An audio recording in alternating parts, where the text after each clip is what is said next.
오늘 우리 주일 아침 주시는 말씀 보겠습니다. 구약 성경 요나서입니다. 우리 계속 요나를 보고 있는데요. 3장 1절로 10절입니다.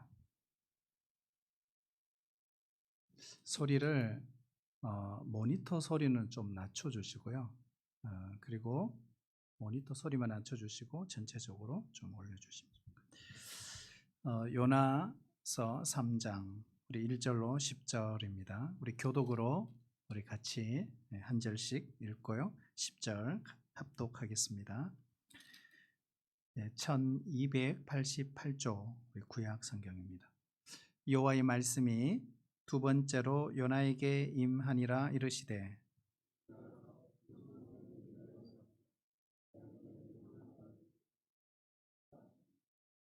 요나가 여호와의 말씀대로 일어나서 니느웨로 가니라. 니느웨는 사흘 동안 걸을 만큼 하나님 앞에 큰 성읍이더라.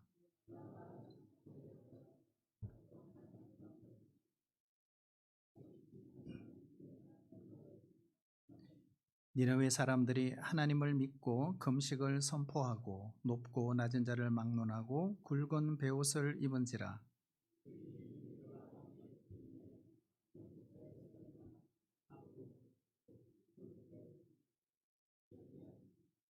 왕과 그의 대신들이 조서를 내려 니느웨에 선포하여 이르되 사람이나 짐승이나 소떼나 양떼나 아무것도 입에 대지 말지니 곧 먹지도 말 것이요 물도 마시지 말 것이며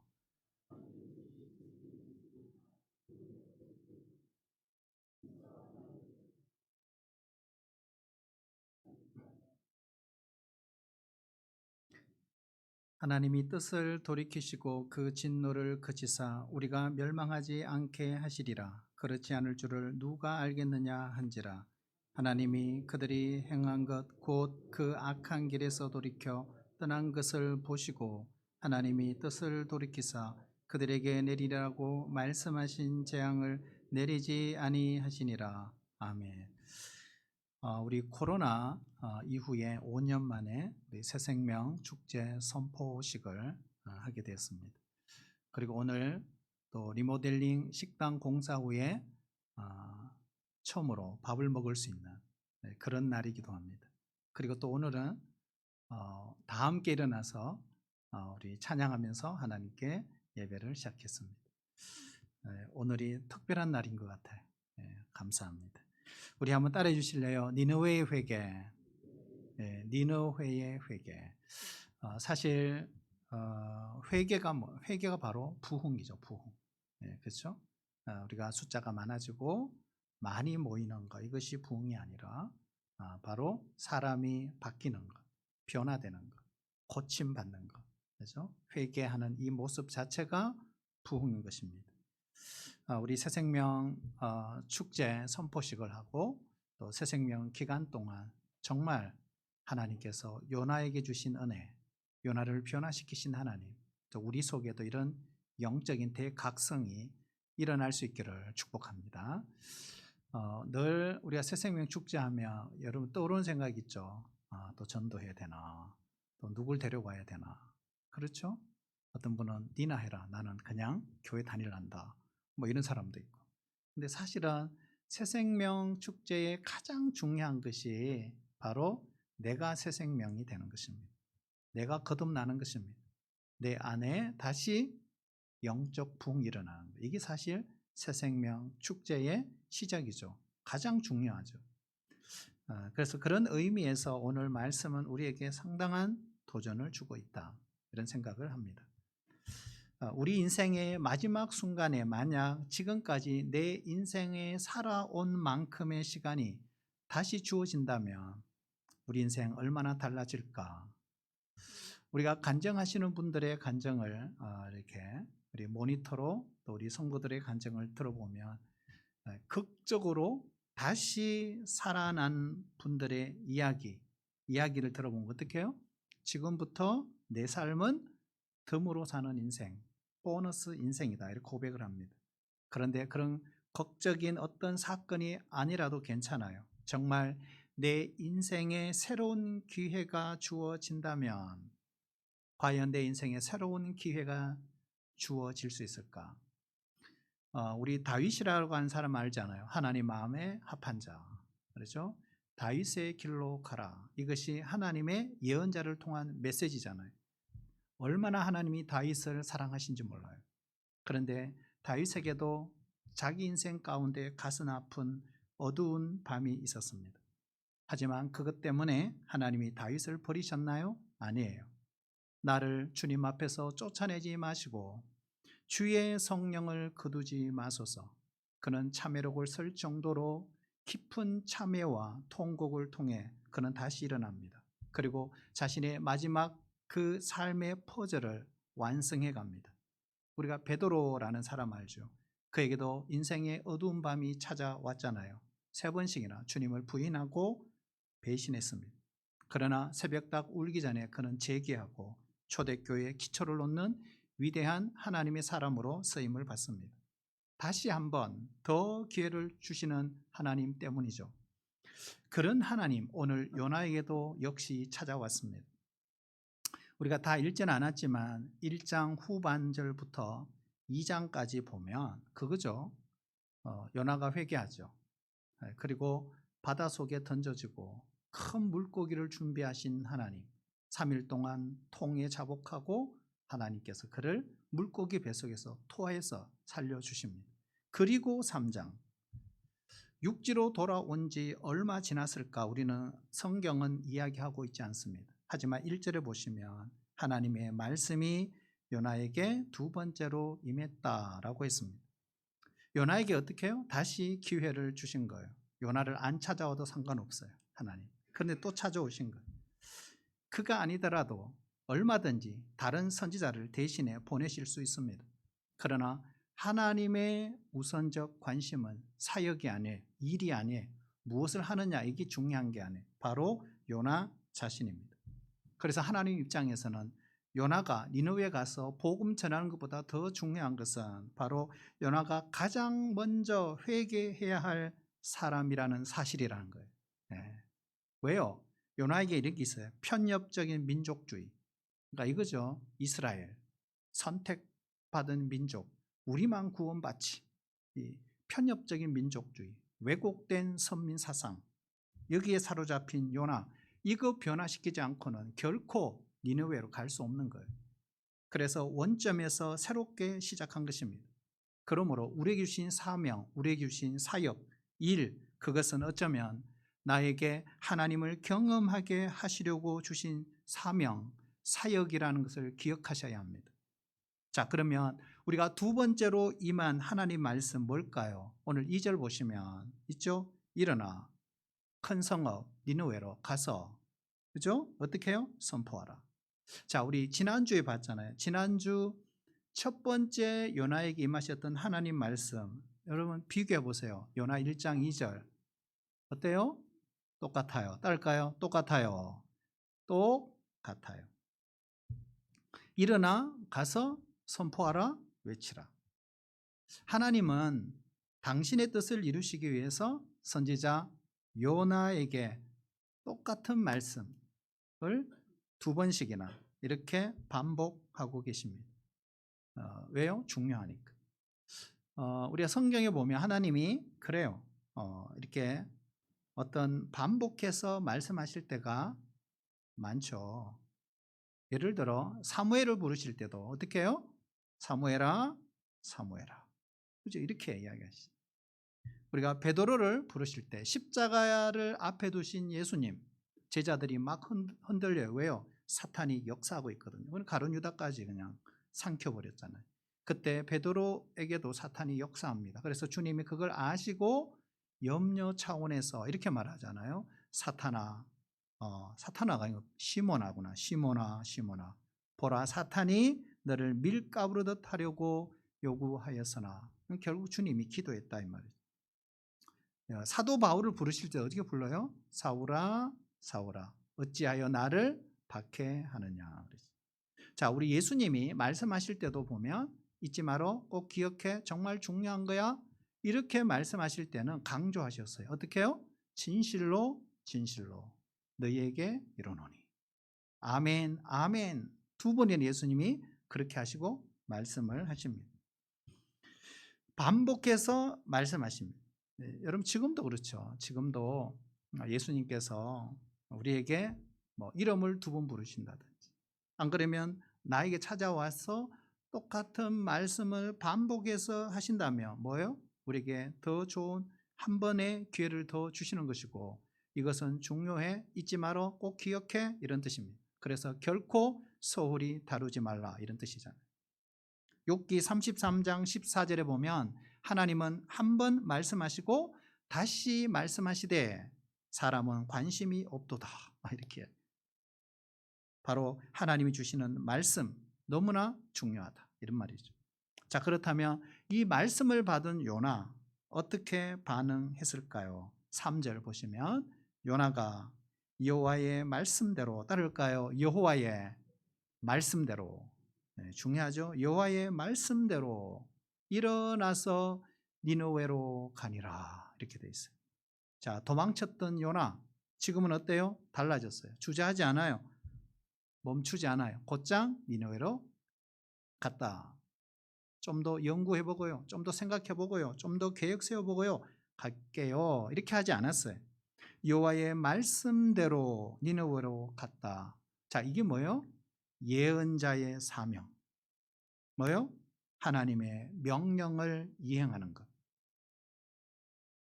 그분의 말씀을 비판하거나 수정하는 것이 예언자의 사명이 아니에요. 그대로 전해야 합니다. 하지만 3일 정도 걸어야 될 만큼 큰 성읍 니느웨 도착해서 요나는 단 하루만 다니면서 전했어요. 4절 어떻게 해요? 요나가 그 성읍에 들어가 하루 동안 외쳤어요. 뭐라고요? 40일이 지나면 니느웨가 무너지리라. 이거 우리 생각을 참 많이 해봐야 돼요, 여러분. 이게. 요나의 사역이 시작이 되었습니다. 40일 후에 닥칠 심판만 전했어요. 40일 후에 니느웨 어떻게 해요? 망한다. 따라볼까요? 망한다. 네, 망한다. 이렇게 한 거예요. 근데 여기에 뭐 빠진 게 있어요. 하나님의 용서의 가능성을 요나는 언급하지 않았어요. 사랑과 용서가 없는 심판, 반쪽 복음이죠. 요나는 하나님께 받은 말씀 그대로 다 전했을까? 저는 그렇게 생각하지 않습니다. 요것만 전한 거예요. 40일이면 망한다. 어쩌면 이 메시지는 자기가 선택적 순종이죠. 결국 니느웨라고 하는 원수의 나라, 그 도시가 어떻게 해요? 이렇게 되기를 바라는 마음으로 전했던 거예요. 이게 니느웨에 바로 향한 요나의 마음이에요. 자, 그런데 왜 40일이었을까? 궁금하지 않았어요? 왜 30일이 아니지? 왜 20일이 아니지? 왜 40일일까? 하는 거예요. 따를까요? 하나님의 배려. 자, 하나님의 배려. 그러니까 충분히 회개할 수 있는 시간, 기간을 주신 거예요. 우리가 성경을 읽다 보면 이 40일이라고 하는 숫자를 종종 만날 수 있어요. 근데 40일이라는 숫자가 등장했을 때 문맥 앞뒤를 보면 특징이 있어요. 공통점. 뭘까요? 하나님이 어떤 새로운 일을, 새로운 역사를 시작하려고 하실 때 40이라는 단어가 등장합니다. 이 숫자가. 예를 들면 이런 거죠. 노아 홍수 40일. 계속 비가 내리죠. 그래서 모세가 시내산에서 있었던 40일, 엘리야의 사명, 다시 회복하는 기간 40일, 예수님이 광야에서 금식한 시간 40일, 그렇죠? 이 시간의 배려, 니느웨에게도 하나님은 기회를 주셨다 하는 거예요. 중요한 것은요, 그 기간 요나도 니느웨 백성도 모두 이 기회에 어떻게 했을까요? 순종으로 응답했다. 우리가 신앙생활에 순종이 결코 쉽지 않을 때가 있습니다. 어떨 때요? 이럴 때. 여러분, 아브라함도 그랬잖아요. 믿음의 조상 아브라함. 어느 날 독자 이삭을 내게 바치라는 하나님의 명령, 순종 쉬웠을까요? 얼마나 고민이 되고 망설여지고 주저함이 있지 않았을까요? 그러나 어떻게 됐죠? 결국 모리아 산으로 올라갔어요. 그리고 아들 이삭을 제단에 결박했습니다. 제물로 드리려고 하는 순간 칼을 들고 잡으려고 했는데 그 순간 하나님이 다급하게 들리는 음성, 아브라함아, 아브라함아, 이렇게 하죠. 그 아이에게 손을 대지 마라. 그리고 순종하는 그 아브라함을 보시고 하나님께서 놀라운 상급을 약속하셨어요. 뭐라고 하죠? 내가 이제 알았다. 내가 이제 알았다. 네 아들 독자를 아끼지 않는 것만큼 내 명령에 순종하는 그 사랑 내가 알았다. 내가 네게 큰 복을 줄게. 이제 내 씨가 크게 번성할 거야. 하늘의 별처럼 바닷가의 모래알처럼 내 씨가 대적의 성문을 차지하리라. 하나님의 축복이에요, 이게. 그렇죠. 온전한 순종에 상급을 준비하신 하나님. 성도 여러분, 우리 하나님은 누구에게든지 이방 적국의 나라, 원수의 나라라 할지라도 어떻게 해요? 다시 한번 더 기회를 주시는 좋으신 하나님, 여러분 믿으시기를 축복합니다. 우리 인생에도 그런 좋은 기회를 주실 겁니다. 그런데 이런 생각을 해봤어요. 모든 사람들에게 항상 주실까? 그런 건 아닌 것 같아요. 어떤 사람에게는 안 그럴 수도 있겠구나 이런 생각도 해봅니다. 어쨌든 요나의 이 사역의 결과 여러분 어떻게 됐을까요? 해피엔딩. 백성도 회개하고 백성뿐만 아니에요. 왕도 회개하고 왕과 백성이 어떻게 해요? 다 함께 회개하는 놀라운 역사. 이게 바로 니느웨의 사건입니다. 심지어 짐승, 가축까지 하나님의 용서와 그 긍휼을 바라며 금식했어요. 동참했어요. 그리고 회개했어요. 왜 짐승까지 금식시키며 베옷을 입히면서 회개시켰을까? 왜 그럴까요? 사실 고대 중동의 이런 스토리, 뭐 아시리아라든지 그 다음에 헤로도투스라고 하는 역사가의 그 자료를 보면 그 제국들은 이처럼 금식할 때 짐승들까지 했다라고 하는 이런 기록들이 있습니다. 근데 왜 그러면 그렇게 했을까 하는 거예요. 이유가 뭘까요? 여러분, 심판이 내려진다면 사람만 죽는 것이 아니잖아요. 모든 짐승이 다 죽잖아요. 그래서 그렇게 했을 가능성이 높지 않을까 하는 거예요. 자, 어쨌든 선지자 요나의 그 무례함 그리고 불편한 메시지, 이걸 듣고 회개한다? 어렵지 않아요. 이거는 정말 쉬운 일이 아니에요. 그렇잖아요. 남의 땅에 가서 남의 나라 가서 어떻게 이렇게 무례할 수 있어? 어떻게 이렇게 불편한 메시지를 전하? 망한다고? 너 죽어. 어디 심판받는다고? 그런데 놀라운 사실은 믿기지 않을 만큼 이 니느웨 도성의 사람들이 즉각적 반응을 했어요. 선민, 불패 공식 속에 갇혀있는 요나보다 훨씬 낫어요, 이 사람들이. 왜요? 그들은 믿었어요. 그들은 자유로우신 하나님이 결정이 달라질 수 있지 않을까. 그래서 구절을 보면 누가 알겠는가? 우리를 망하게 하시고자 계획을 세웠지만 그 하나님의 뜻을 돌이킬 수 있지 않겠냐?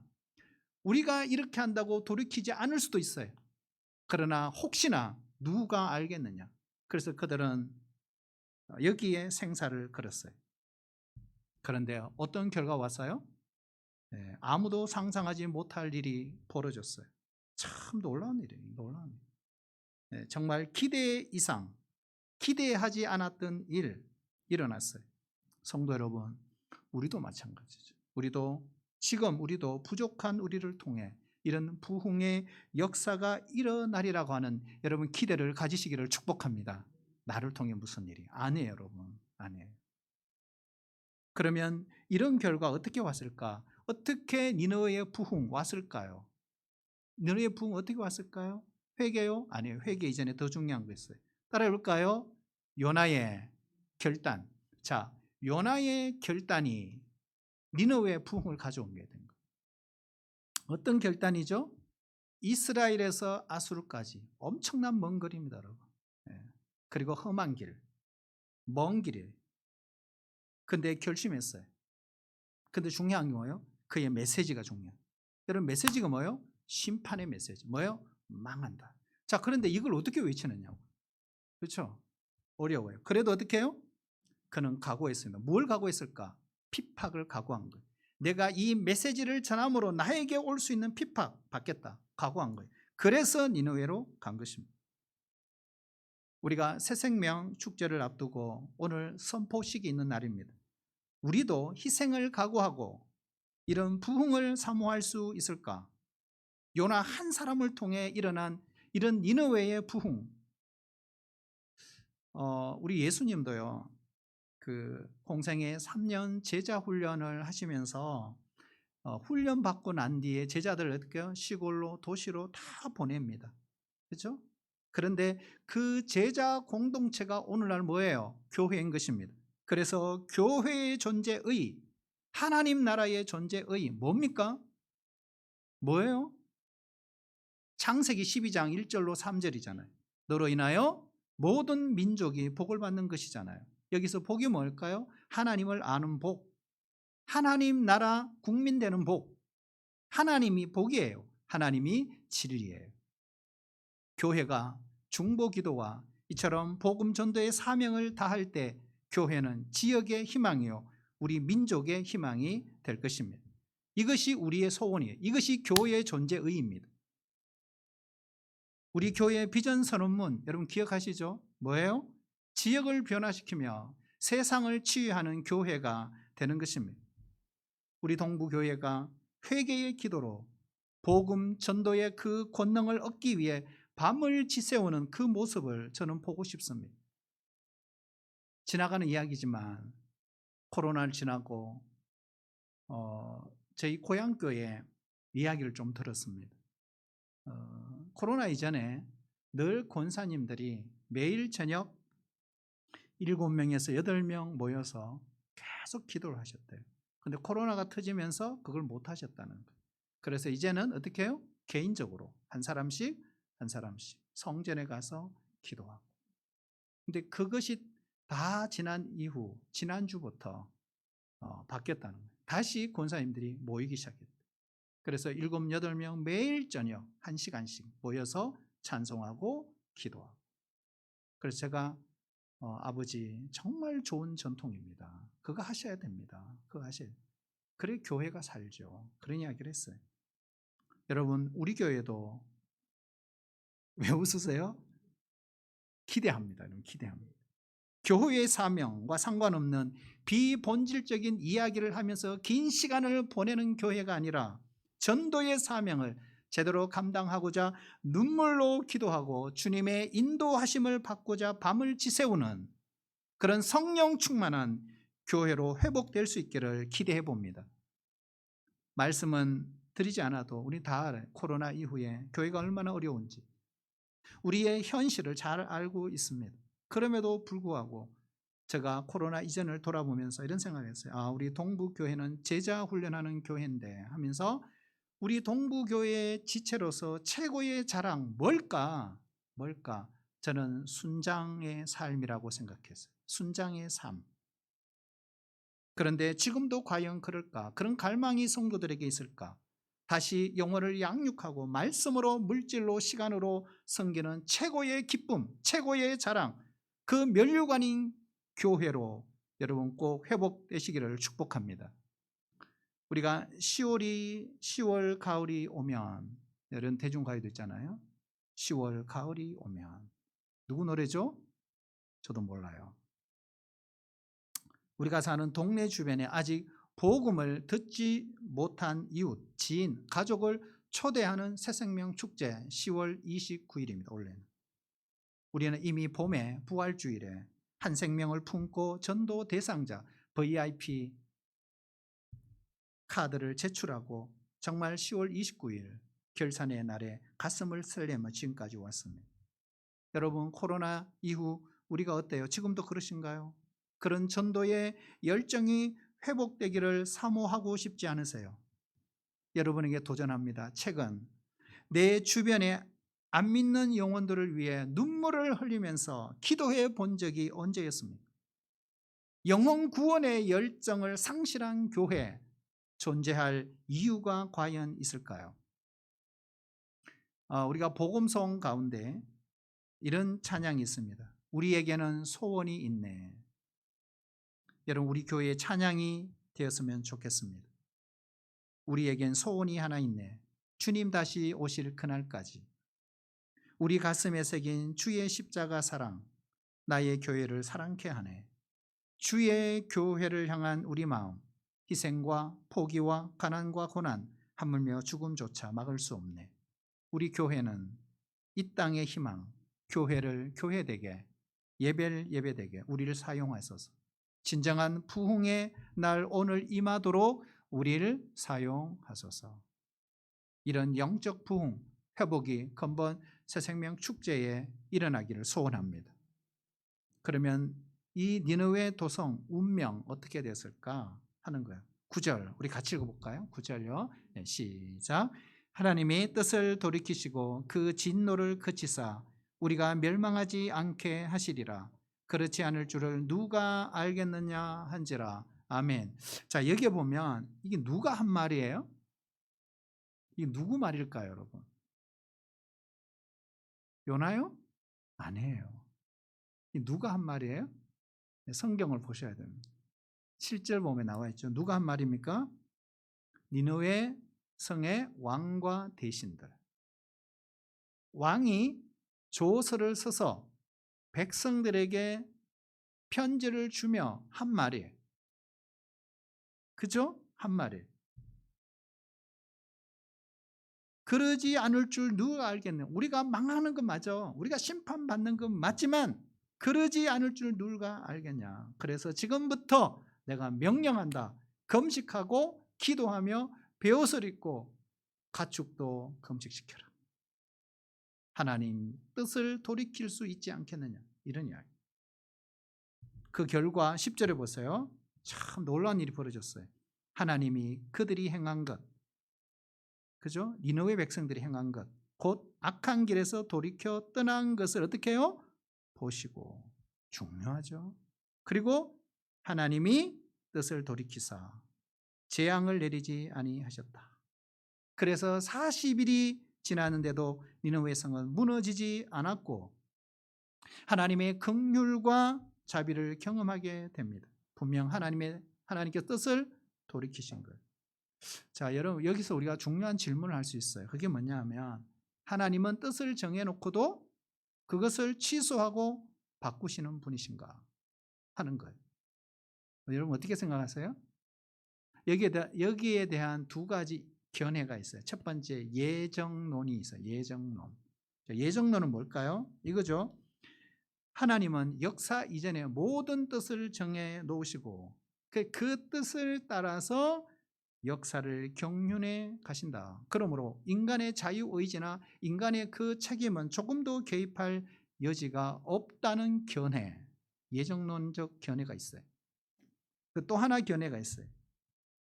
바로 하나님이 인간을 창조하시고 인간에게 주신 자유의지 있잖아요. 그 자유의지에 따라 모든 역사는 실현된다라고 하는 견해. 그래서 이 두 가지 중요하죠. 항상 이것이 충돌합니다. 전자는 뭐예요? 하나님의 절대 주권, 후자는 인간의 자유의지. 이게 계속 충돌하는 거죠. 그래서 우리는 복음주의입니다. 자, 복음주의에서는 어떻게 받아들일까요? 하나님의 뜻하신 그 뜻에 불구하고 여전히 우리의 인간의 의지적 결단이 중요하다. 이걸 받아들입니다. 동시에 인간의 구원은 단순한 인간의 자유의지 결단만 있는 것이 아니라 반드시 하나님의 은혜가 필요하다. 이것이 바로 복음주의죠. 복음주의. 그래서 오늘 말씀도 보면 하나님은 이미 뜻을 정했어요. 뭐요? 너 망해. 너 죽어. 심판이야. 했어요. 자, 그렇다면 하나님의 뜻을 돌이킬 수 있느냐 하는 것입니다. 어때요? 돌이킬 수 있다, 없다? 있다? 없다? 있다? 없다? 있을 수도 있고 없을 수도 있어요. 있을 수도 있고 없을 수도 있어요. 왜 그런가 보세요. 이런 거예요. 하나님의 역사의 경륜에 절대적인 뜻은 절대로 변할 수 없다. 절대적인 뜻. 하지만 절대적이지 아니라 상대적일 때는 변할 수 있다. 그래서 변할 수도 있고 변하지 않을 수도 있다. 예를 들면 이거죠. 예수님의 십자가의 죽으심, 십자가를 통해 인류 구원, 이거는 뭐예요? 절대적 하나님의 경륜, 이거는 변할 수 없다.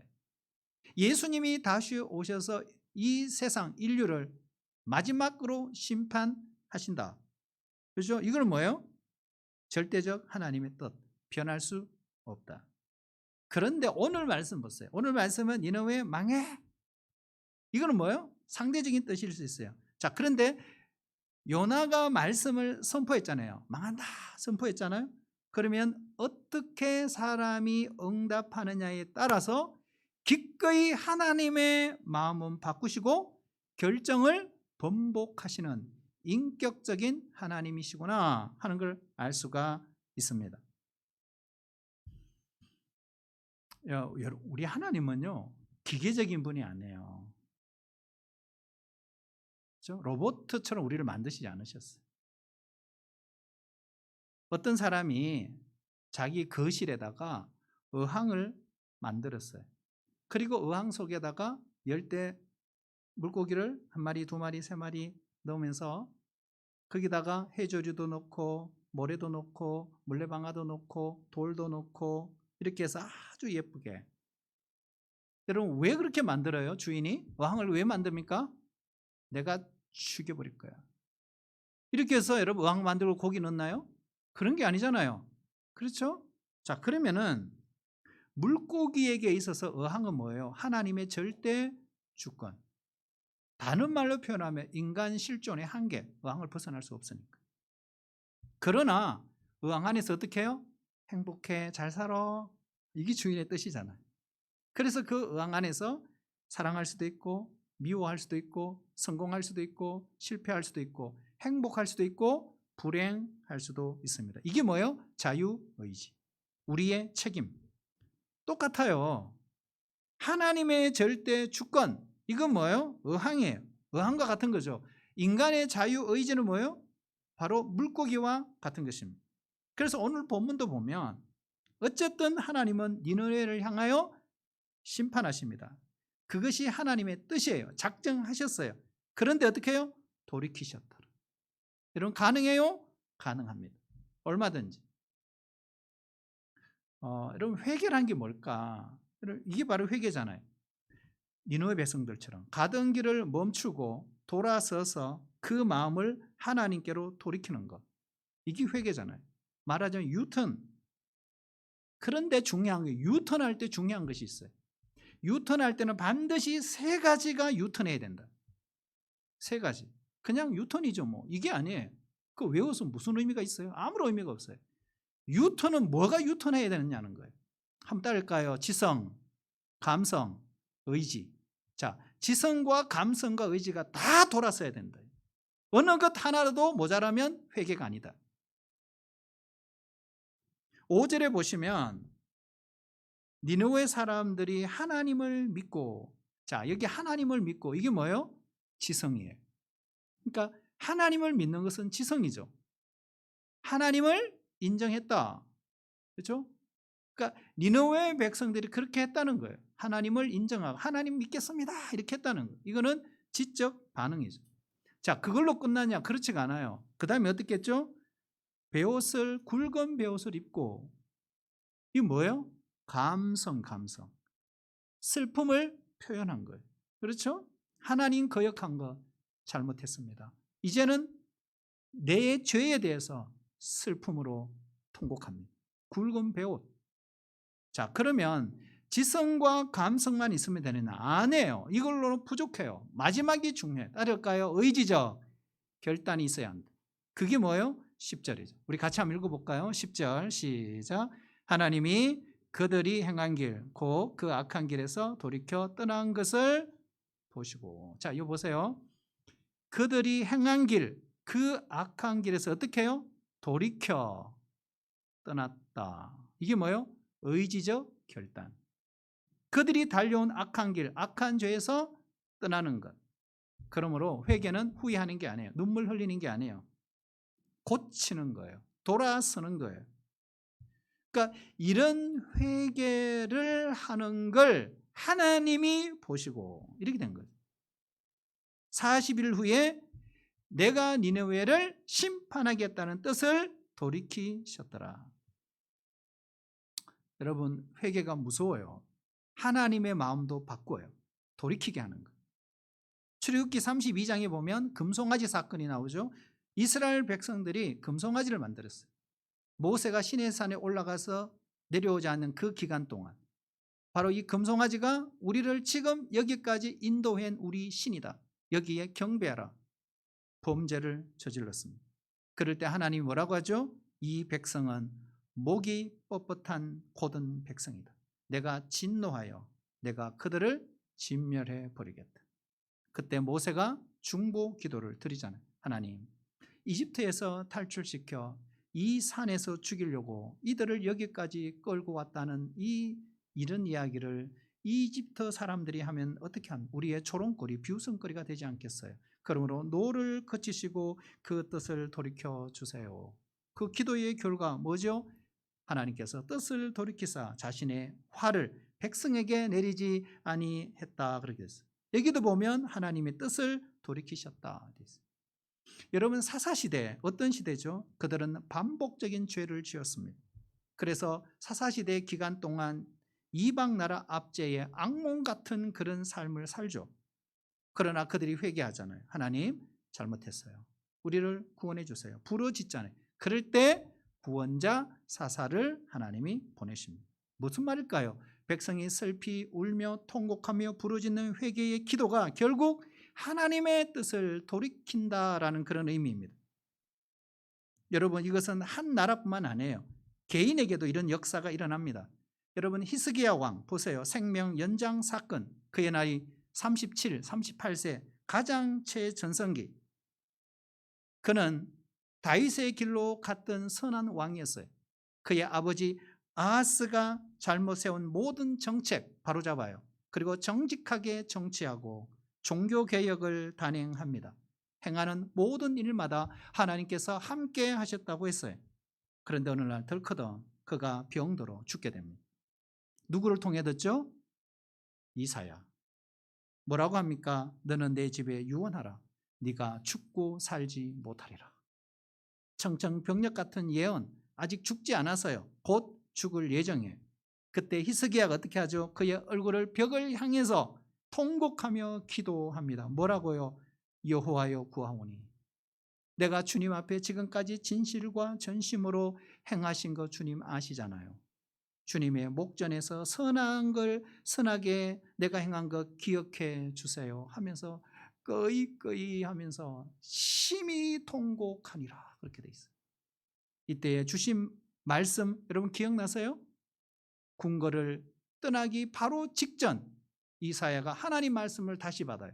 그리고 뒤돌아 가서 히스기야 왕에게 주셨던 놀라운 메시지가 있잖아요. 내가 네 기도를 들었고 내 눈물을 보았노라. 내 수한을 15년 더하고 너와 이 성을 아수르 왕의 손에서 건져내겠고 내가 또 이 성을 보호하리라. 히스기야의 통곡의 기도, 하나님의 뜻을 돌이키고 15년 생명 연장 뿐만 아니라 더 나아가 당시 아수르의 큰 위기 앞에 있었던 유다, 하나님께서 민족을 구원해 주시는 놀라운 축복 누리게 됩니다. 여러분, 이 히스기야의 눈물의 기도만이 바로 히스기야가 죽음에서 건지는 유일한 원인은 저는 아니라고 생각해요. 왜 그러냐 하면 하나님의 큰 경륜 속에서 보면 그 하나님의 큰 뜻을 이루기 위한 그 뜻이 히스기야의 기도를 통해 응답이 됐을 가능성이 훨씬 더 저는 크다고 생각해요. 그러나 여기서 중요한 것이 있어요. 중요한 게 뭐예요? 우리의 회개, 우리의 기도가 나 자신을, 우리 가정을, 우리 교회를, 우리 민족을 살릴 수 있다는 사실입니다. 우리가 회개하면, 우리가 기도하면, 우리가 통곡하면 그분이 반드시 뜻을 돌이키실 수 있다는 사실이에요. 그렇다면 오늘 새생명 축제 선포식 날 여러분에게 도전합니다. 하나님은 자신의 뜻을 바꾸시고자 오늘 우리에게 무언가를 기다리고 계십니다. 그게 뭘까요? 바로 우리의 회개, 우리의 기도입니다. 그래서 이 새생명 축제 기간 동안 여러분 우리 자신의 이런 부흥이 꼭 일어날 수 있게 축복합니다. 요나의 부흥이 니느웨의 부흥으로 이어진 거지 않습니까? 나의 부흥이 내 주변의 이웃의 부흥으로 이어지게 될 것입니다. 우리 안에 있는 통곡, 회개, 기도가 그 사람을 살릴 것입니다. 우리 같이 한번 기도하겠습니다. 하나님 아버지, 더 기회를 주실 때 지체하지 않고 우리 교회가 자복, 통회하며 주님께로 돌아오게 하여 주시옵소서. 요나처럼 말씀에 반응하고 즉시 회개하고 부정한 삶은 청산하게 하여 주옵소서. 그래서 우리 교회를 사용하여 주옵소서. 예수님의 이름으로 기도하옵나이다. 아멘.